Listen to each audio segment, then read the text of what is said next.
చక్కగా ఒక మంచి ప్లేస్కి తీసుకెళ్ళి అట్లా పంపించామా? ఆయన గట్టిగా ఆరాధన చేస్తూ కనపరుస్తూ మనం పంపించామా? లేదు కదా. ఆయన్ని ఎంతగానో హింసించి, ఎంతగానో నిందించి, అవమానించి పంపించాం, అవునా కదా. కానీ దేవుడు ఒక మనిషిని ప్రేమించి, ఈ లోక సంబంధం వేరు, ఆత్మ సంబంధం వేరు. ఆత్మ సంబంధంగా కట్టబడడం వేరు, లోక సంబంధంగా కట్టబడడం వేరు. లోక సంబంధమైన దీవెనలు వేరు, ఆత్మ సంబంధమైన దీవెనలు వేరు. ఈ రెండింటిని వేరువేరుగా ఆయన చూపిస్తూ వచ్చాడు యేసుక్రీస్తు ప్రభువు. అలాగే కాకుండా దేవుడు మనం కూడా ఎక్కువగా ఆత్మ సంబంధమైన విషయాన్ని చెప్పడానికి ఆయన ఉపమాన రూపంలో చెప్తా వచ్చారు, అవునా కదా. మనము మత్తయి సువార్త కానించి తీసుకుంటే యోహాను సువార్త వరకు చాలా ఉపమానాలు మనం చదువుకున్నాం. ఆ ఉపమానాలు పరలోక సంబంధమైన విషయాల్ని మనకి తెలియజేస్తూ వచ్చారు. లోక సంబంధమైనవి ఎగ్జాంపుల్గా తీసుకొని పరలోక సంబంధమైనవి మనకి వివరిస్తూ వచ్చారు. హల్లెలూయా, హల్లెలూయా. మొదట్లో రక్షించబడిన వాళ్ళకి ఎలా అంటే ఆత్మ సంబంధమైన దానికంటే గద్దింపుతో కూడిన సువార్తని, లేదంటే కుటుంబాలు కట్టుకునే సువార్తని ఇదివరకు మన పెద్ద పెద్ద సేవకులు బోధించారు. కానీ ఇప్పుడైతే ఒక కుటుంబం కట్టబడాలన్నా, ఒక మనిషి కట్టబడాలన్నా, ఒక వ్యక్తి జీవితం కట్టబడాలన్నా, ఒక వ్యవస్థ కట్టబడాలన్నా ఆత్మీయంగా కట్టబడడం అనేది చాలా ప్రముఖం. హల్లెలూయా, హల్లెలూయా, హల్లెలూయా. మత్తయి సువార్త 25వ అధ్యాయము 14వ వచనం నుంచి 30వ వచనం వరకు చదువుకున్నాం. ఒక మనుషుడు దేశాంతరముకు ప్రయాణమై తన దాసుని పిలిచి తన ఆస్తిని వారికి అప్పగించినట్లును ఒకరికి 5 తలంతులను, ఒకరికి 2 తలంతులను, ఒకరికి 1, ఎవరి సామర్థ్యము చొప్పున వానికిచ్చి వెంటనే దేశాంతరం పోయెను. 5 తలంతులు తీసుకునేవాడు వెళ్ళి వాటితో వ్యాపారం చేసి మరి 5 తలంతులు సంపాదించెను. అలాగునే 2 తీసుకునేవాడు మరి 2 సంపాదించెను. అయితే 1 తలంతు తీసుకునేవాడు వెళ్ళి భూమిని త్రవ్వి తన యజమాన సొమ్మును దాచిపెట్టును. బహుకాలమైన తరువాత ఆ దాసులు యజమానుడు వచ్చి వారి యొద్ద లెక్క చూచుకొనెను. అప్పుడు 5 తలంతులు తీసుకునేవాడు మరి 5 తలంతులను తెచ్చి, అయ్యా నీవు నాకు 5 తలంతులు అప్పగించినవే, అవియు కాక మరి 5 తలంతులు సంపాదించినని చెప్పాను.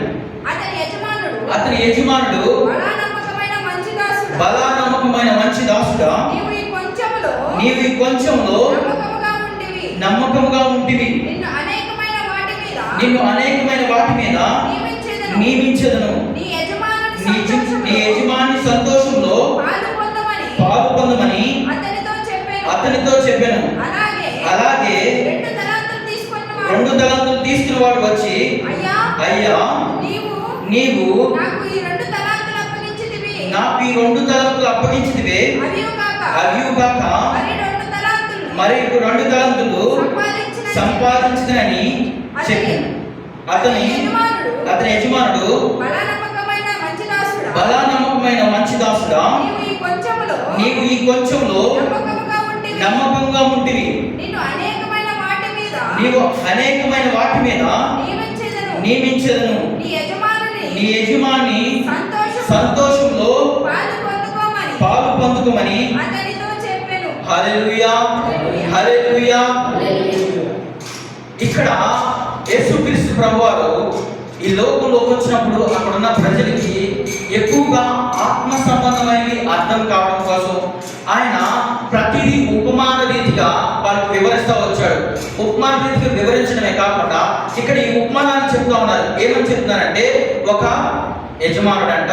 ఆయన ఏం చేశాడంటే ఒక ముగ్గురు పరివారం పిలిచాడంట. ముగ్గురు పరివారు ఎలాంటి వారు అంటే వాళ్ళ సామర్థ్యం, వాళ్ళకి ఎంతైతే సామర్థ్యం ఉందో, ఎంతైతే క్యాపబిలిటీ ఉందో, ఆ క్యాపబిలిటీ, ఆ సామర్థ్యాన్ని బట్టి వాళ్ళని ఏం చేశారంటే ఒక పని వాళ్ళకి అప్పచెప్పాడట. అవునా కాదు? అవునా? వాళ్ళకి పని అప్పచెప్పాడు. ఏం పని అప్పచెప్పాడంటే తలంతులు అనే ఒక పని అప్పచెప్పాడు. ఏం తలంతులు అంటే ఒకరికి 5 తలంతులు, ఒకరికి 2 తలంతులు, ఒక అతనికి 1 తలంతు. ఏమని చెప్తున్నాడు? ఎవరి సామర్థ్యం చొప్పున, ఎవరి సామర్థ్యం చొప్పున అతనికి ఆ తలంతులు ఇచ్చారంట. హల్లెలూయా, హల్లెలూయా. ఎప్పుడైతే ఆ తలంతులు ఇచ్చాడో, తలంతులు ఇచ్చిన దగ్గర నుంచి 5 తలంతులు కలిగిన వ్యక్తి ఏం చేశాడంటే వ్యాపారం చేసు, వ్యవసాయం చేసు, ఏదో ఒక విధంగా ఆయన ఏం చేశాడు? 5 తలంతులకి 5 చేశాడు. ఇంకొక అతను 2 తలంతులు ఇచ్చిన అతను ఏం చేశాడు? 2 తలంతులకి 2 ఇచ్చాడు. మొత్తం ఎన్ని? ఇతని దగ్గర 2కి 2 4, అతని దగ్గర 5కి 5, 10. యజమానుడు ఇచ్చిన తలంతుల్ని ఏ విధంగా వాళ్ళు ఖర్చు పెట్టకుండా, నాశనం చేయకుండా వాళ్ళు ఏం చేశారంటే ఆ తలంతుల్ని జాగ్రత్తగా సంపాదించి పెట్టారు. యజమానుడి ఉద్దేశం ఏంటి? యజమానుడి యొక్క నిర్ణయం ఏంటి? అదే కదా. యజమానుడి యొక్క నిర్ణయం ఏంటి? యజమానుడి ఉద్దేశం ఏంటి? అదే కదా. ఏమని? నీకు ఇచ్చిన 5 తలంతులు ఉంటే 5 తలంతులకి 5 తలంతులు సంపాదించాలి. ఈ లోకంలో కూడా మనం కూడా అదే అనుకుంటాం కదా. నా బిడ్డకి నేను గృహం ఇచ్చాను అనుకోండి, ఆ గృహానికి ఇంకో గృహం యాడ్ చేయాలనుకుంటాం. అంతేగాని నేను ఇచ్చింది కాస్త వాడు అమ్మేసుకుంటే ఇష్టపడతామా? ఇష్టపడతామా? పొరపాటుని ఇష్టపడతాం. మనము కొంచెం ఇచ్చామంటే వాడు కొంచెం యాడ్ చేసుకొని కొంచెం సంపాదించుకొని సుఖంగా నెమ్మదిగా ఉండాలని కోరుకుంటా ఉంటాం. అవునా కదా? ఆ యజమానుడు కూడా ఏం చేశాడంటే 5 తలంతులు ఇచ్చాడు. 5 తలంతులు ఇచ్చినప్పుడు 5 తలంతులకి 5 తలంతులు సంపాదించాడు. ఈ వ్యక్తి 5 తలంతులు సంపాదించడమే కాకుండా 2 తలంతులు ఇచ్చిన వాడు 2 తలంతులు సంపాదించాడు. 2 తలంతులు సంపాదించిన తర్వాత 1 తలంతు ఇచ్చిన వాడు మాత్రం ఏం చేశాడంటే, కింద వచ్చిన చదువుకుని ఒకసారి. ఆ తరువాత 1 తలంతు తీసుకుని వాడు వచ్చి, అయ్యా నీ విత్తిన చోట పోయేవాడు, చల్లిన చోట పంట కూర్చుకునే వాడు కట్టుడు అని నేను ఎరుగుదును. కనుక నేను భయపడి వెళ్ళి నీ తలంతును భూమిలో దాచిపెట్టేది, ఇదిగో నీది నీ తీసుకోనమని. హల్లెలూయా, హల్లెలూయా. ఇక్కడ ముగ్గురు వ్యక్తుల్ని, ముగ్గురు సామర్థ్యాలు పర్ఫెక్ట్గా ఉంది. ఒక విధంగా చెప్పాలంటే ఆ సామర్థ్యాలు గుర్తించాడంటే వాళ్ళు సామర్థ్యం ఉంది. సామర్థ్యం ఉంది కాబట్టి ముగ్గురిని ఎన్నుకున్నాడు. కానీ ముగ్గురిని ఎన్నుకునేటప్పుడు ఒకడిని చూస్తే ఎలా ఉందంటే డౌట్గా ఉన్నాడు. అందుకే 1 ఇచ్చాడు. 1 ఇచ్చినాడు, డౌట్గా ఉన్నాడు. అలాగే చేశాడు. ఏం చేశాడు? ఇచ్చిన తలంతు తీసుకెళ్ళి భూమిలో పాత పెట్టాడు. భూమిలో పాత పెట్టి దేవాది దేవుణ్ణి, ఆయన యజమానుని ఏమని అంటున్నాడంటే, నువ్వు ఎలాంటి వాడో నాకు తెలుసు. ఏమని అంటున్నాడు? నువ్వు ఎలాంటి వాడో నాకు తెలుసు. నువ్వు విత్తిన చోట కోసేవాడివి, చల్లిన చోట వేరేవాడివి, కఠినాత్ముడివి అని నాకు తెలుసు అని అన్నాడా లేదా? అన్నాడా? కానీ 2 వ్యక్తులు మాత్రం వాళ్ళిద్దరు ఇచ్చిన తలంతుల్ని చాలా జాగ్రత్తగా కాపాడుకున్నారు. చాలా జాగ్రత్తగా కాపాడుకున్నారు. ఇక్కడ యేసుక్రీస్తు ప్రభువారు ఈ పాఠం ద్వారా మనకేం తెలియజేయాలనుకుంటా అంటే, దేవాది దేవుడు మనకు కూడా కొన్ని తలంతులు ఇచ్చాడు. హల్లెలూయా, హల్లెలూయా. దేవాది దేవుడు ఈ లోకంలోకి వచ్చినప్పుడు కొన్ని మనకు కూడా తలంతులు ఇచ్చాడు. ఏమి ఆ తలంతులు అంటే, ఎవరి సామర్థ్యం చొప్పున ఆయన తలంతులు ఇచ్చాడు. ఏమి ఆ తలంతులు అంటే, మొదటి తలంతు రక్షణ. మొదటి తలంతు రక్షణ. 2వ తలంతు ఏంటంటే ఆయన వాక్యం, ఆయన వాక్యం. 3వ తలంతు ఏంటంటే ఆయన కృప, ఆయన కృప. 4వ తలంతు ఏంటంటే పరిశుద్ధాత్ముడు, పరిశుద్ధాత్ముడు. 5వ తలంతు ఏంటంటే ఆత్మఫలాలు. హల్లెలూయా, హల్లెలూయా, హల్లెలూయా. దేవాది దేవుడు మనకి ఒక 5 తలంతులు ఇచ్చాడు. 5 తలంతులు ఇచ్చాడు. నీ సామర్థ్యం ఏంటో నాకు తెలియదు, నీ సామర్థ్యం ఏంటో నాకు తెలియదు. నా దేవుడికి తెలుసు నీ సామర్థ్యం.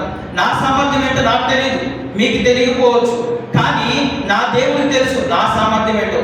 నాకే తలంతులు ఇచ్చాడో నాకైతే తెలియదు, కానీ ఆయనకి తెలుసు. హల్లెలూయా, హల్లెలూయా. 5 తలంతులు ఇచ్చిన వ్యక్తికి 5 తలంతుల గురించి అడుగుతాడు. 2 తలంతులు ఇచ్చాడేమో. 2 తలంతులు అంటే నీకు రక్షణ ఇచ్చాడేమో, వాక్యాన్ని ఇచ్చాడేమో, ఇచ్చాడేమో. నువ్వు మిగతా తలంతుల కోసం పాకులాడు, మిగతా తలంతుల కోసం పాకులాడు. ఇక్కడ 2 తలంతులు ఇచ్చిన వ్యక్తి ఏం చేశాడు తెలుసా? 2 తలంతులు సంపాదించాడు, 4 చేసుకున్నాడు. ఆయన ఇచ్చిన రక్షణ కాపాడుకున్నాడు. ఆయన ఇచ్చిన వాక్యాన్ని తోచా తప్పకుండా పాటించాడు కాబట్టి పరిశుద్ధాత్మని ఇచ్చాడు, ఆత్మ ఫలాన్ని ఇచ్చాడు దేవాది దేవుడు. ఈరోజు దేవుడు మనతో ఏం చెప్తున్నా అంటే 5 తలంతులు ఇచ్చిన వ్యక్తి మాత్రం 5 తలంతులు సంపాదించాడు. 5 తలంతులు సంపాదించడమే కాకుండా 5 తలంతుల్ని యజమానుడి ముందు పెట్టాడా లేదా? యజమానుడు వచ్చాడు, అయ్యా నువ్వు నాకు ఎన్ని ఇచ్చావంటే 5 ఇచ్చావు ప్రభు. నువ్వు 5 ఇచ్చినప్పుడు నీ 5కి నేను 5 సిద్ధపరచాను. నువ్వు ఇచ్చిన 5కి నేను 5 సిద్ధపరచాను. యజమానుడు ఏమంటాడు? బలా నమ్మకమైన మంచి దాసు, నా సంతోషంలో నువ్వు ఉండు, అనేక వాటి మీద నిన్ను నియమిస్తాను. ఈరోజు దేవాది దేవుడు మనకు కూడా కొన్ని తలంతులు ఇచ్చాడు, కొన్ని ఉద్దేశాలు ఇచ్చాడు, కొన్ని నిర్ణయాలు ఇచ్చాడు. ఆయనకంటూ మనల్ని ఏర్పరచుకోవడానికి కారణం ఏంటో తెలుసా? మనలాంటి వాళ్ళు చాలా మంది ఉన్నారు ఈ లోకంలో తిరిగే వాళ్ళు చాలా మంది ఉన్నారు. కానీ మనల్ని ప్రత్యేకించుకున్నాడు దేనికోసం? ఆయన కొన్ని తలంతుల నుంచి వాడుకోవాలనుకున్నాడు. హల్లెలూయా, హల్లెలూయా. నమ్ముతారా? నా ఫ్రెండ్స్ చాలా మంది ఉన్నారు. చాలా మంది ఈరోజు సెలవు దొరికింది అనుకోండి, ఎక్కడో చోట తిరగాలనుకుంటారు. కానీ దేవుడు ఇక్కడ నిలబెట్టుకొని వాడుకుంటున్నాడు. ఆయన ఇచ్చిన తలంతు వేరు. ఈరోజు చాలా మంది మీ స్నేహితులే కావచ్చు, మీ బంధువులే కావచ్చు, మీకున్న వారే ఎవరైనా కావచ్చు, వాళ్ళందరూ లోకంలో తిరుగుతూ ఉన్నారు. కానీ ఆయన సన్నిధిలో వాక్యం విన్నారంటే దేవుడు నీకు కొన్ని తలంతులు ఇచ్చాడు. ఆ తలంతుల్ని నువ్వు ఏ విధంగా ఖర్చు పెడుతున్నావు, ఏ విధంగా వాడుతున్నావు, ఏ విధంగా ఆ తలంపుల్ని రెట్టింపు చేస్తున్నావు. ఇక్కడున్న వ్యక్తి 5 తలంతులు ఇచ్చిన వ్యక్తి 5 తలంతులు నేను సంపాదించానయ్యా. 2 తలంతులు ఇచ్చిన వ్యక్తిని అడుగుతుంటే నేను 2 తలంతులు సంపాదించాను. కానీ 2 తలంతులు 5 తలంతులు ఇచ్చిన వాడు పర్ఫెక్ట్ గా చెప్తుంటే 1 తలంతు ఇచ్చిన ఆయన ఏమంటాడు తెలుసా? నువ్వు ఎలాంటి వాడో తెలుసా? నేను ఎక్కడ నిన్ను మొత్తం గమనించా, నీ పరిస్థితులన్నీ చూసా. ఏమంటున్నాడు? ఒకసారి 24 వచ్చు. తరువాత 1 తలంతు తీసుకున్నవాడు వచ్చి, అయ్యా నీ విత్తిన చోట పోయేవాడు చల్లిని చోటే పంట కూర్చుకునే వాడివై కట్టునడు అని ఎరుగుదును. హల్లెలూయా, హల్లెలూయా, హల్లెలూయా. ఇక్కడ ఆ వ్యక్తిని అడుగుతున్నాడు. ఏమని అడుగుతున్నాడంటే, నీకు ఇచ్చిన 1 తలంతు ఏమైందంటే అతన్ని రివర్స్ గా మాట్లాడుతున్నాడు, యజమానుని రివర్స్ గా మాట్లాడుతున్నాడు, అధికారిని రివర్స్ గా మాట్లాడుతున్నాడు. ఏమని మాట్లాడుతా? నువ్వు విత్తిన చోట పోయేవాడివి, నువ్వు చల్లిన చోట కూర్చుకునేవాడివి, కఠినుడివై, నువ్వు కఠినాత్ముడివి. నాకు తెలుసు, నీ గురించి నాకు తెలుసు, నీ బయోడేటా మొత్తం నాకు తెలుసు. కానీ 5 తలంతులు ఇచ్చిన వాడు ఏమంటాడు తెలుసా? యజమానుడా, నువ్వు ఇచ్చిన 5 తలంతులనే 5 తలంతులు తీసుకొని మరి ఒక 5 తలంతులు సంపాదించా. యజమానుడా, నువ్వు 2 తలంతులు ఇచ్చేవే, 2 తలంతులు తీసుకొని మరొక 2 తలంతులు సంపాదించా అని అన్నాడు. కానీ 1 తలంపు ఇచ్చిన వాడు ఏమన్నాడు తెలుసా? నువ్వు పంట కోర్చుకునే వాడివి, నువ్వు కఠినాత్ముడివి అని మాట్లాడుతూ ఉన్నాడు. ఇక్కడ ప్రభువారు మనకు చెప్పాలనుకున్న ఉద్దేశం ఏంటో తెలుసా? ప్రభువారు మనతో నేర్చుకోవాల్సిన పాఠం ఏంటో తెలుసా? మనము యేసుక్రీస్తు ప్రభువారిని మనం ఎలా చూస్తున్నాం, ఏ విధంగా చూస్తున్నాం, ఏ కోణంలో చూస్తున్నాం? ఇంకా స్వస్థపరిచే దేవుడు, ఇంకా రక్షించే దేవుడు, ఇంకా మనల్ని, మన కుటుంబాలని బాగు చేస్తాడు, ఇదే కోణంలో చూస్తామా? మనం కట్టబడాలని చూడలేదా? మనం పోర్చాలని చూడలేదా? మనకిచ్చిన తలంతులు వాడలేదా? మనకిచ్చిన తలంతులు మనం వాడితే ఆ తలంతులు ఫలభరితంగా మారుతాయి. మనకి ఇచ్చిన తలంతులు మనం వాడితే, మనకి ఇచ్చిన ఏదైతే తలంతులు ఉన్నాయో ఆ తలంతుల్ని మనం సరైన రీతిలో వాడితే, ఆ వాడిన తలంతులు మనకి ఏం చేస్తారు తెలుసా? ఫలభరితంగా మారుతాయి. ఫలభరితంగా మార్చాలనుకుంటాడు దేవుడు. ఫలభరితంగా మార్చాలనుకుంటాడు. అంతేగాని నువ్వు పొద్దున్న దగ్గర నుంచి వచ్చే దగ్గర నుంచి ఎప్పుడు దీవించు ఈ సమస్యలతోనే కాదు, దేవుడి సన్నిధికి నువ్వు ఇదే ఉద్దేశంతో కాదు. ప్రభా, ఎంతకాలం నేను ఎక్కడ పడిపోయాను, ఎక్కడ చెడిపోతున్నాను, ఏం జరుగుతుందో నా జీవితంలో నాకు అర్థం కావట్లేదు ప్రభా. నీ తలంపుల్ని నేనేం చేశాను తెలుసా? భూమిలో పాతి పెట్టాడు. ఈ వ్యక్తి ఏం చేశాడు? ఒక తలంపు ఉన్న వ్యక్తి భూమిలో పాతి పెట్టాడా లేదా? ఒక తలంపు తీసుకెళ్ళి ఏం చేశాడు తెలుసా? భూమిలో పాతి పెట్టాడు. 5 తలంతులు కలిగిన వ్యక్తి ఏం చేశాడు తెలుసా? బయటికి తీసుకొచ్చి దాన్ని డిస్ప్లే చేశాడు. 2 తలంతులు కలిగిన వ్యక్తి బయటికి తీసుకొచ్చి డిస్ప్లే చేశాడు. ఎప్పుడైతే చేశాడో తలంతులకి తలంతులు సంపాదించాడు. భూమిలో పాతి పెట్టిన వ్యక్తి భూమిలో పాతి పెట్టినలాగానే ఉన్నాడు. ఉన్నాడా లేదా? ఉన్నాడా? భూమిలో ఏదైతే పాతి పెట్టాడో భూమిలో పాతి పెట్టే వ్యక్తి లాగానే ఉన్నాడు. ఉన్నాడా లేదా? ఒక వ్యక్తి వ్యవసాయం చేసుకుంటా ఉన్నాడు. వ్యవసాయం చేసుకుంటా ఉంటే ఏరియా ప్రభుత్వం వచ్చి పిలుచుకున్నాడు. ఏమని పిలుచుకున్నాడంటే, నన్ను వెంబడించనేసరికి తను చేసుకునే పని విడిచిపెట్టేసి అక్కడే మొత్తం ఎడ్లన్నింటిని అక్కడే వరించి విని చేసి ఆయన వెంబడించాడు. ఆయన వెంబడించిన తర్వాత కొంత దూరం వెళ్ళిన తర్వాత ఆయన అడిగాడు. ఏమన్నాడంటే, నీ మీద ఉన్న ఒక్క పాలు కంటే నా మీద 2 ఆత్మలు కావాలి, 2 పాలు కావాలి. ఏమని అడిగాడు ఆయన? నీ మీద ఉన్న ఆత్మ కంటే నాకు 2 ఆత్మలు కావాలని అడిగాడు. 2 ఆత్మ కావాలని అడిగాడు. అడిగాడా లేదా? ఇమ్మీడియట్ గా ఏరియా ప్రభుత్వం ఏమన్నాడు? నేను ఆహారంపై వెళ్తున్నప్పుడు నువ్వు నన్ను చూస్తే ఖచ్చితంగా నువ్వు పొందుకుంటావు. నువ్వు నన్ను చూస్తే ఖచ్చితంగా నువ్వు పొందుకుంటావు. చూశాడు, పొందుకున్నాడు. ఈరోజు ప్రభువారు ఏం చెప్తున్నాడు తెలుసా? ఏలియా 7 అద్భుతాలు చేస్తే ఎలీషా 14 అద్భుతాలు చేశాడు. 14 అద్భుతాలు చేశాడు. దేవాది దేవుడు ఈ లోకంలోకి వచ్చినప్పుడు ఆయన చేసిన అద్భుతాల కంటే నీ ద్వారా నా ద్వారా చేయాలనుకునే అద్భుతాలు చాలా ఉన్నాయి. హల్లెలూయా, హల్లెలూయా. నీ ద్వారా నా ద్వారా ఆయన నిర్మించిన ఉద్దేశాలు చాలా ఉన్నాయి. మనం గ్రహించట్లా, మనలో ఉన్న శక్తిని గ్రహించట్లా, మన దేవుడు ఇచ్చిన శక్తిని గ్రహించట్లా, మన దేవుడు ఇచ్చిన బలాన్ని గ్రహించట్లేదు. కాబట్టి మన తలను తీసుకెళ్ళి ఎక్కడ పెట్టాం? భూమిలో పారు. ఈరోజు ప్రభువారు నీకు రక్షణ ఇచ్చాడు. ప్రభువారు ఆయన వాక్యాన్ని ఇచ్చాడు. చాలాసార్లు వాక్యం విన్నాం, చాలాసార్లు గద్యంతో కూడిన వాక్యం విన్నాం. ఆ వాక్యంతో కట్టబడుతున్నావా? మంచి నేల విత్తనాలు పడిన విత్తనాలాగా నువ్వు ఫలభరితంగా మారుతున్నావా? ఒక్కసారి మనం పరిశీలన చేసుకున్నాం. దేవుడు ఇచ్చిన తలంతుల్ని పాతి పెట్టిన వాడు ఎలా ఉన్నాడంటే ఎదురు క్వశ్చన్ వేస్తున్నాడు. ఇచ్చిన తలంతుల్ని సరైన రీతిలో ఉపయోగించిన వాడు ఏం చేస్తాడు తెలుసా? ఆ తలంతులకి లెక్క చెప్తున్నాడు. దేవాది దేవుడు నిన్ను ఏ ఉద్దేశంతో నేను రక్షించుకున్నాడో నాకైతే తెలియదు. నిన్ను ఏ ఉద్దేశంతో దేవుడు నిన్ను ఆయన సన్నిధికి పిలిచాడో నాకైతే తెలియదు. నిన్ను పిలిచిన ఉద్దేశం, పిలిచిన పిలుపు వేరు. నువ్వు ఆయన నిర్ణయించిన నిర్ణయం వేరు. ఆయన నిన్ను పిలుచుకున్న విధానం వేరు. ఎందుకో తెలుసా? నిన్ను అనేక జనం మీద, అనేకమైన వాటి మీద ఒక అధికారిగా నియమించాలనుకుంటున్నాడు. 5 తలంతుల వ్యక్తిని ఏమన్నాడు తెలుసా? ఆ యజమానుడు, బలా నమ్మకమైన మంచి దాసుడా, అనేకమైన వాటి మీద నిన్ను నియమిస్తాం. 2 తలంతుల వ్యక్తిని అంటే ఈ కొంచెంలో నమ్మకంగా ఉన్నావు. ఈ కొంచెంలో నమ్మకంగా ఉన్నావు కాబట్టి నిన్ను ఇంకా అనేకమైన వాటి మీద నిన్ను నియమిస్తాం. ఈరోజు ప్రభువారు అడుగుతున్నారు, మనము ఆయనలో ఎంత నమ్మకంగా ఉన్నాం? నీకు ఇచ్చిన కొంచెంలో అవ్వచ్చు, నీకు ఎక్కువే అవ్వచ్చు.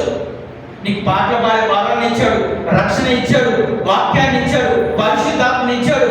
ఆయన నీకు ఇచ్చిన నీటిని నువ్వు ఏం చేస్తున్నాం? ఆయన ఆత్మ ఫలాన్ని ఇచ్చాడు. వాక్యాన్ని ఇచ్చిన దేవుడు నువ్వు ఏ విధంగా వాడుకుంటున్నావు? ఇచ్చిన వ్యక్తిను ఆ ఫలాన్ని ఫలించే విధంగా వాడాడు. కానీ ఆ వ్యక్తి మాత్రం భూమిలో పాతి పెట్టాడు. అనేది ఆ ఉద్దేశం ఏంటో తెలుసా? మనల్ని ఎప్పటికప్పుడు తగ్గించేసుకుంటామే. నా వల్ల ఇంత, నా జీవితం నడుస్తుందా, నాకు అసలు నేను నడవగలనా, నేను చేయగలనా? ముందు మనమే తొక్కేసుకుంటాం. వేరే వాళ్ళు తప్పడం కాదు, ఎవరో తప్పడం కాదు, మనమే తొక్కేసేసుకుంటాం. అవునా కదా? నేను అసలు మాట్లాడగలనా, నేను నవ్వగలనా, నేను ఏడవగలనా? ఇదే తంతు ఒక మనిషిని మొదట భూమిలో పాత పెట్టడానికి ఏంటో కారణం ఏంటో తెలుసా? మనలో ఉన్న ఆత్మ పనిచేస్తూ ఉంటుంది. ఏ ఆత్మ పనిచేస్తూ అంటే దురాత్మ పనిచేస్తూ ఉంటుంది. ఎందుకంటే మనిషిని చూస్తూ ఉంటాం కాబట్టి. ఇతర వ్యక్తిని చూసినప్పుడు హ్యాపీగా నిలబడతాం. ఆ వ్యక్తి బాగుపడ్డాడు కదా, నేను కూడా అదే మార్గంలో వెళ్తే బాగుపడతాను అంటారు. అతను ఇది చేశాడు కదా, నేను కూడా అది చేస్తే ఖచ్చితంగా సక్సెస్ అవుతానని. అది కాదు. దేవుడు నీకు ఒక ఉద్దేశం ఉంది, దేవుడు ఒక నిర్ణయం ఉంది. అది అడగాలి. అది అడగాలని దేవుడు కోరుకుంటా ఉన్నాడు. ఈ ఒక్క తలంపు ఇచ్చిన వాడు ఎలా మాట్లాడతా అంటే, నువ్వు విత్తిన చోట కోసేవాడు, కూర్చుని చోట కఠినాత్ముడివి ప్రభా, నువ్వు కఠినాత్ముడివి అని దేవుడిని ఆ యజమానుడే అతనికి దేవుడై ఉండి కూడా అతను మాట్లాడేది మనం. ఈరోజు ప్రభువారు మనల్ని అడుగుతున్నాడు, నీకు ఇచ్చిన తలంతు ఏంటో నువ్వు గ్రహించావా? నీకు ఇచ్చిన తలంతు నువ్వు తెలిస్తే నువ్వు భూమిలో పాతిపెట్టు. ఆ వ్యక్తిని అడుగుతాడు, నీకు ఇచ్చిన తలంతు ఏంటో నీకు తెలిస్తే నువ్వు భూమిలో పాతిపెట్టు. 2 తలంతులు ఇచ్చినాడు, 2 తలంతులు ఏం సరిపోతాయి? ఆయనకి 5 తలంతులు ఇచ్చాడు కదా, ఇద్దరికి సమానంగా ఇవ్వచ్చు కదా, అడగవచ్చు కదా. అతనికి 5 తలంతులు ఇచ్చాడు కదా, నాకు 2 ఇచ్చాడు కదా, 2 సరిపోతుంది. అదే ఆ 2 కూడా నాకు ఇస్తే మొత్తం బ్యాలెన్స్ గా సరిపోతుంది కదా, ఇద్దరికి సరిపోతుంది కదా అని అనుకోవచ్చు కదా. కానీ ఇచ్చిన వాడు కొంచెంలో నమ్మకం ఉన్నాడు. నీకు ఏ కొంచెం ఇచ్చాడో, ఏ తలంతు ఇచ్చాడో నీ జీవితంలోకి దేవుడు రక్షణ అనే తలంతు ఇవ్వడమే కాకుండా ఇంకో తలంతు ఏమి ఇచ్చాడు? నువ్వు గ్రహిస్తున్నావా? నీ తలంతు నువ్వు గ్రహిస్తున్నావా? లేదంటే తీసుకెళ్ళి బీరువాలో పెడుతున్నావు. తీసుకెళ్ళి ఎక్కడ పెడుతున్నారండి? ఎక్కడ పెడుతున్నారు? ఈ వ్యక్తి ఎక్కడ పెట్టాడు? భూమిలో పెట్టాడు. మనం ఎక్కడ పెడుతున్నాం? బీరువాలో పెడతాము. అలాంటి వాళ్ళని మనం ఉండకూడదు. ఈరోజు ప్రభు వారు ఆయన ఉద్దేశాలు వేరు, ఆయన నిర్ణయాలు వేరు. మనల్ని ఎన్నుకున్న పిలుపు వేరు. ఆ పిలుపుని మనం గ్రహిస్తామా? ఎప్పుడు ఒకరి మీద రాయడం కాదు. మన మీద రాళ్ళు ఎలాంటి పడుతున్నాయో మనమే రాలేకుండా మనం చూసుకోవాలి. ఆ రాళ్ళు మన దగ్గర ఏం రాళ్ళు ఉన్నాయో ఆ రాళ్ళను చూసుకోవాలి. ఈ వ్యక్తి అది అంటున్నాడు, ఏమన్నాడు తెలుసా? నువ్వు కఠినాత్ముడివి అని రాళ్ళేస్తున్నాడు ఆయన మీద. ఎలాంటి రాళ్ళు వేస్తున్నాడు తెలుసా? నువ్వు కఠినాత్ముడు అయ్యా, నువ్వు వేరే చోట కోసేవాడివి, చదివిన చోట వేరుకునేవాడివి, నువ్వు ఎలాంటి వాడు తెలుసా? నాకు అన్నీ తెలుసు. నీకేం తెలుసు? 5 తలంతులు ఇచ్చిన వ్యక్తిని అడుగు, 2 తలంతులు ఇచ్చిన వ్యక్తిని అడుగు. ఏం చేశాడు తెలుసా? 5కి 5 సంపాదించాడు, 2కి 2 సంపాదించాడు. నీకు ఇచ్చింది కొంచెమే కదా, ఆ కొంచెంలో 1కి 1 తలంతు సంపాదించలేవా? మనం అడిగినట్లయితే ప్రభు వారు కూడా మనల్ని అడుగుతున్నారు. ఏమని అంటున్నాడు తెలుసా? నువ్వు ఎంతకాలం భక్తిలో, నువ్వు రక్షించబడి ఎన్ని సంవత్సరాలు అవుతుంది? నువ్వు నన్ను తెలుసుకొని ఎన్ని సంవత్సరాలు అవుతుంది? క్రైస్తవ్యాన్ని మనం ఏదో విధంగా నమ్ముకున్నామా? ఏదో వాళ్ళు వెళ్తారు కదా అని మనం వెళ్తున్నామా? లేదు కదా. ఒక ఉద్దేశాలతో, ఒక ప్రణాళికతో కదా మనం వచ్చింది. యేసుక్రీస్తు ప్రభువాన్ని, ఆయన్ని నిజమైన రక్షకుడిగా స్వీకరించింది దేనికోసం స్వీకరించాం? ఒక్కసారి మనం పరిశీలించుకున్నామా? ఆ వ్యక్తి 2వ మాట అంటున్నాడు, 25వ వచనం. కనుక నేను భయపడి వెళ్ళి ఈ తలంతును భూమిలో దాచిపెట్టింది. హల్లెలూయా. ఇక్కడ ఆ వ్యక్తి ఇంకో మాట అంటాడు. ఏమంటున్నాడు తెలుసా? కనుక నేను భయపడి వెళ్ళి నీ తలంతు, ఆయన తలంతు అంటున్నాడు. ఆయనగా స్వీకరించట్లేదు. నీ తలంతు అంటున్నాడు. నీ తలంతుని నేను తీసుకెళ్ళి ఎక్కడ పెట్టాడంట? భూమిలో పెట్టాడంట. కాబట్టి దేవాది దేవుడు మనకు చెప్తుంది ఏంటి తెలుసా? బైబిల్ గ్రంథంలో ప్రకటన గ్రంథం నుంచి, ఆదికాండం నుంచి ప్రకటన గ్రంథం వరకు మనకు చెప్తుంది ఏంటో తెలుసా? భయపడకము అని 365 సార్లు చెప్తాడంట. దినదినము చెప్తున్నాడంట. నువ్వు దాన్ని గ్రహించాలి, దాన్ని మనం తెలుసుకోవాలి. ఏమని తెలుసుకోవాలి తెలుసా? భయపడకూడదు. నీకు ఇచ్చిన తలంతుల్ని నువ్వు భయంతో దాచిపెట్టకూడదు. నువ్వు ఒక శక్తి కలిగిన వ్యక్తివి, ఒక నిర్ణయం కలిగిన వ్యక్తివి, ఒక ఉద్దేశం కలిగిన వ్యక్తివి. తీసుకెళ్ళి అందరూ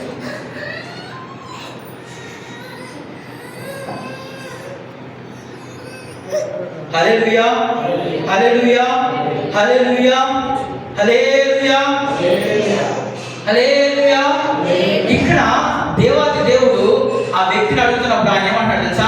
భయపడ్డాను ప్రభువా, నేను భయపడ్డాను కాబట్టి నీ తలంతుని నేను సరైన రీతిలో ఉపయోగించట్లా. ఏం చేశాను తెలుసా? భూమిలో దాచిపెట్టాడు. కాబట్టి ఏమైంది? మొక్కొచ్చిందా? మొలకొచ్చిందా? మళ్ళీ ఫలించిందా?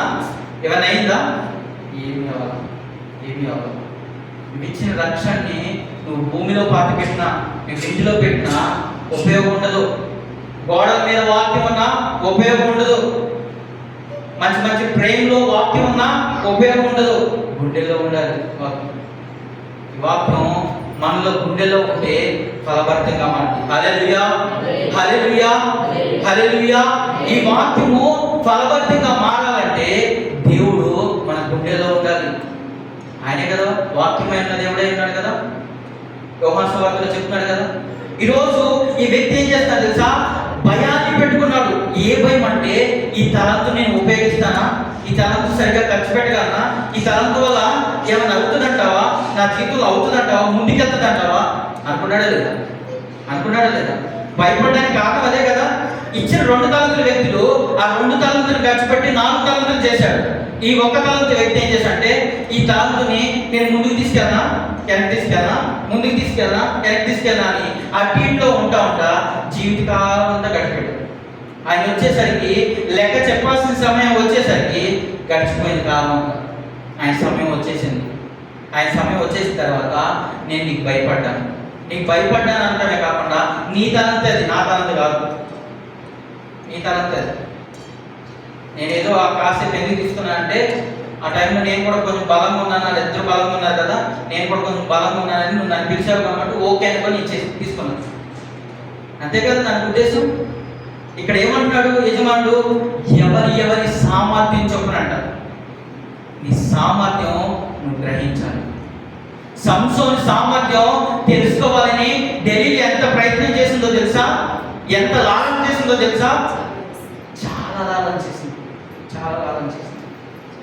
ఎంతకంటే శోధిస్తా ఉంది. సంసోను అడుగుతా ఉంది, నీ బలం ఎక్కడ ఉంది? నువ్వు తాళతో బంధించి నా బలం నీకు తెలిసిపోతుంది. బంధించగలిగిందా?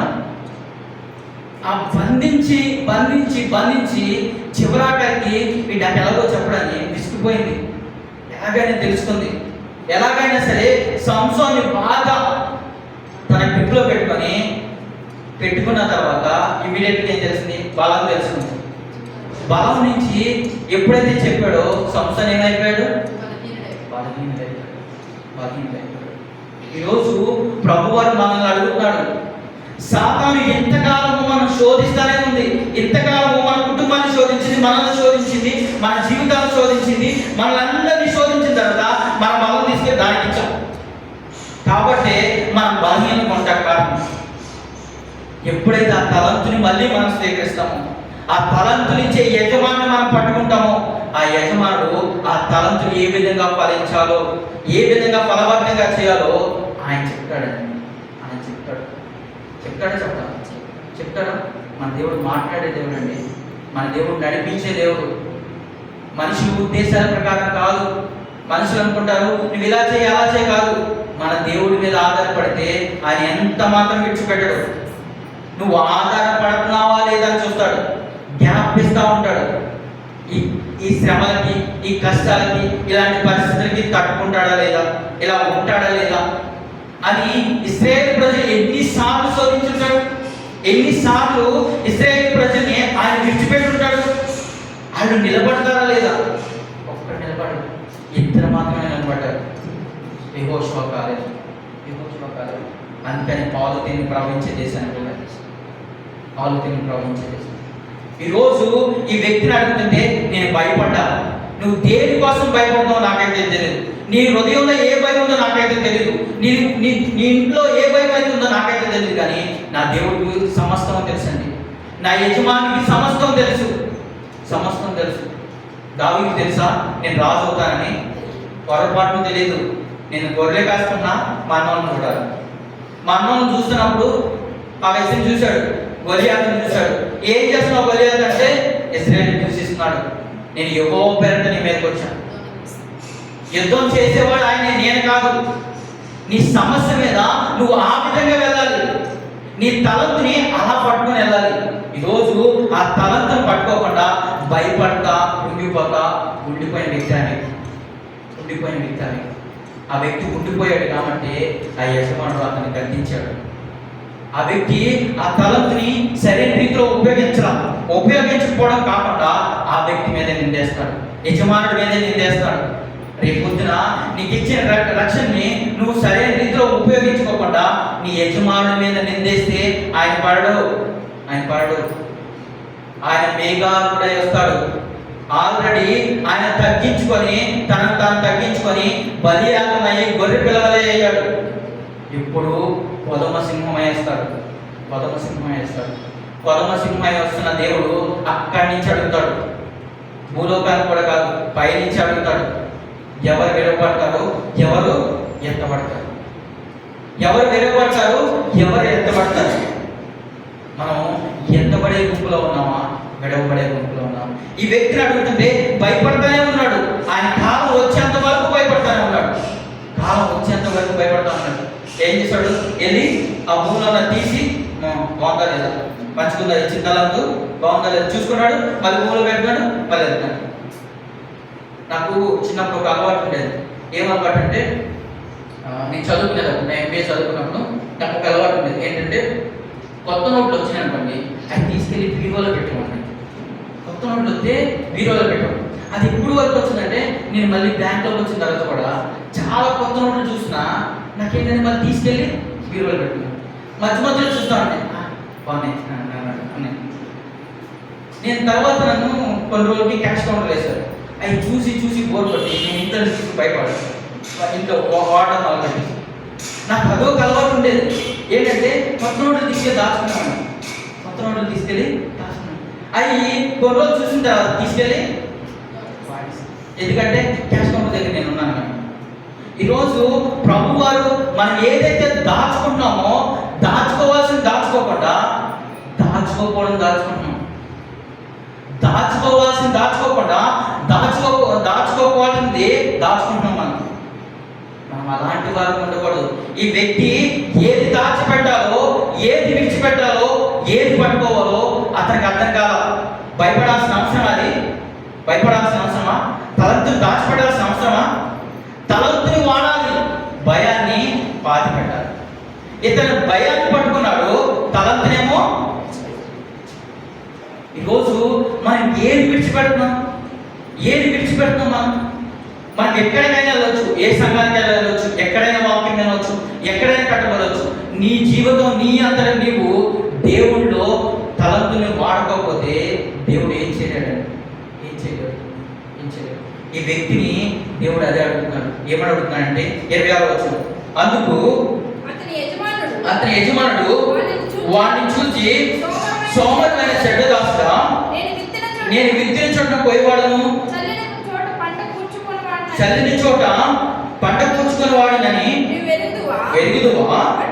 అట్లయితే నీవు నా సొమ్ము సహకారుల యొద్ద హల్లెలూయా హల్లెలూయా. ఇక్కడ యజమానుడే క్వశ్చన్ వేస్తున్నాడు. నీకు అన్నీ తెలుసా? అయితే ఏం తెలుసు నా గురించి అని అడిగితే ఇక్కడ ఏమంటున్నాడంటే, యజమానుడా నువ్వు సోమరమైన చెడ్డ దాస, నేను విత్తిన చోటన కోయేవాడును, చల్లని చోట్న పంట కూర్చునే వాడిని నువ్వు వెరుగుదువా. ఇక్కడ క్వశ్చన్ మార్క్ ఉంది. క్వశ్చన్ ఉందంటే దానికి జవాబు కూడా ఉంది. బైబిల్ గ్రంథంలో ఎక్కడ క్వశ్చన్ ఉందా దానికి జవాబు ఉంటుంది. నీకు తెలిసినప్పుడు కూడా నువ్వెందుకు నీ దగ్గర పెట్టుకున్నావు అని అడగలేదు. నీకు తెలుసు నీకు ఈ తలంతో వాడడం చేత కాదు, నీ వల్ల కాదు, నువ్వైనా నీ దగ్గర ఎందుకు పెట్టుకున్నావు? నా గురించి తెలుసు, నేను ఎలాంటి వాడినో తెలుసు, నా పరిస్థితి ఏంటో నీకు తెలుసు. నీకు తెలిసినప్పుడు నీ తలంతో నీ దగ్గర ఎందుకు పెట్టుకున్నావు? సహకారానికి ఇచ్చేవచ్చు కదా, ఇచ్చేస్తే వాళ్ళ దగ్గర నేను వడ్డీ తీసుకునేవాడిని కదా. ఏమనంటున్నాడు? సహకారానికి ఇచ్చేవచ్చు కదా, సహకారం దగ్గర నేను వడ్డీ తీసుకునేవాడిని కదా. వాటిని ఏ విధంగా తీసుకోవాలని నాకు తెలుసు